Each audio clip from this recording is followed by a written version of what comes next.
The gentleman yields. I now recognize Mr. Subramanyam from Virginia for 5 minutes of questioning. Thank you, Madam Chair.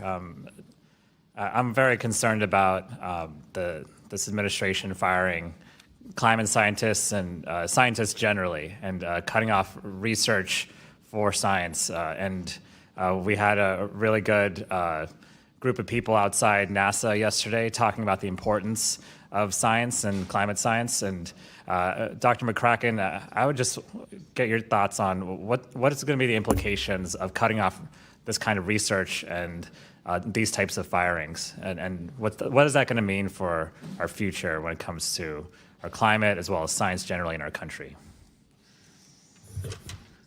Well, without the information, it's hard to get projections of exactly what's going to happen, to get the best information so people can prepare themselves, can be resilient, so society can design infrastructure that will withstand things. When you increase the temperature, when you have the CO2 concentration high, the 90% or so of the warming is going on in the ocean.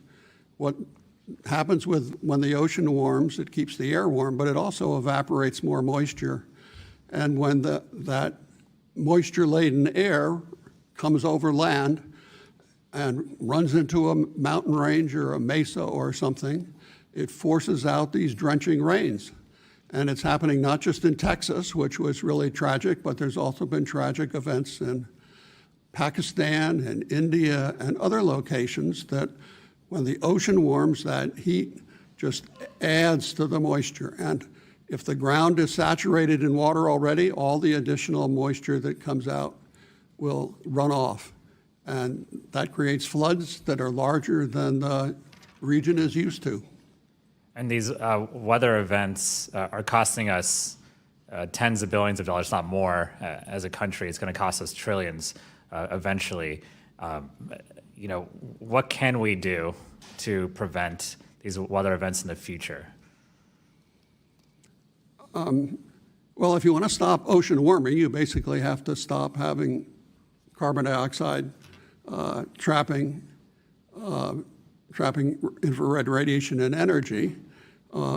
That's hard to do, to get rid of all the CO2 emissions. They provide a very valuable service, and so it's proving difficult.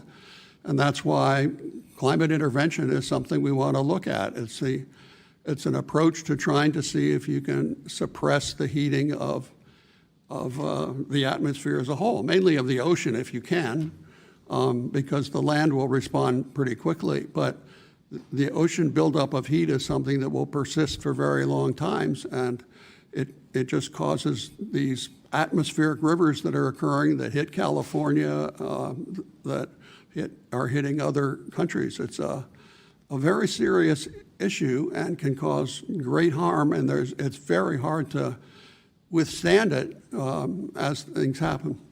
And do you think are we too late? Is there things we can still do when it comes to curbing the negative effects of climate change?